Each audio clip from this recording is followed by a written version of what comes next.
هاي عمرو، ازيك؟ اهلا بيك. اول حاجه مبروك على المسلسل. الله يبارك فيك. عايز اصنف المسلسل ده كوميدي ولا سسبنس ولا ايه؟ اصنفه الاثنين ايه؟ في بعض في الخلاط.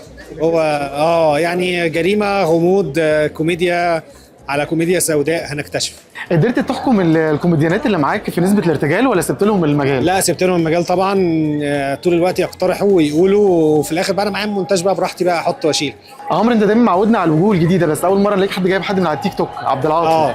طب ايه بقى الحكايه؟ لا، عبد العاطي ما يعتبرش تيك توك على قد ما هو يوتيوب، وانا متابعه بقى لي فتره طويله وبحبه وشايف جواه ممثل موهوب جدا. عمرو، انت ممكن تجيب اي حد على تيك توك تقول له تعالى مثل؟ ممكن اجيب اي حد من الشارع من التيك توك، المهم يكون موهوب والمهم يكون عنده حاجه انا شايفها ممكن تفيد شخصيه او تخلي الشخصيه دي فيها الروح. عمرو، المسلسل اسمه برستيج، بتحافظ على برستيجك ازاي من الانهيار؟ بمسك الموبايل بعمل نفسي مشغول في حاجه، احط رجلي على رجلي واعمل نفسي كاني مشغول جدا. طيب، احداث المسلسل عن النور قطع في كافيه. في بدايه الاحداث، لو النور قطع عليك وانت لوحدك هتعمل ايه؟ بتبسط جدا عشان مفيش صوت، مفيش ازعاج. انا اصلا ما بحبش النور العالي، فعندي حتى في البيت لما النور يقطع كلهم يتخضوا كده انا بتبسط قوي، بقول الله. امتى تقول لحد انا برستيجي ما يسمحش؟ لما يطلب مني اعمل فيديو تيك توك.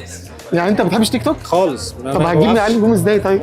ما انا مش بجيب من تيك توك والله، انا عمري ما فتحت، يعني قليل نادرا جدا بفتح تيك توك. طب قول لي، المسلسل اللي بيتعرض بره الموسم الرمضاني ده مكسب ليك ولا خساره؟ اعتقد مكسب، لان رمضان اصلا موسم قاسي جدا، متطلباته صعبه، وفي نفس الوقت منافسته اشرس، فلما بتنزل لوحدك بروقان كده بحس انها احسن.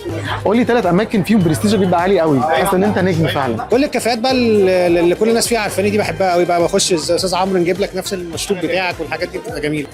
عمرو، قول للناس اللي هتشوف برستيج هنتوقع ايه؟ نضحك ولا يبقى في سسبنس ولا ايه بالظبط؟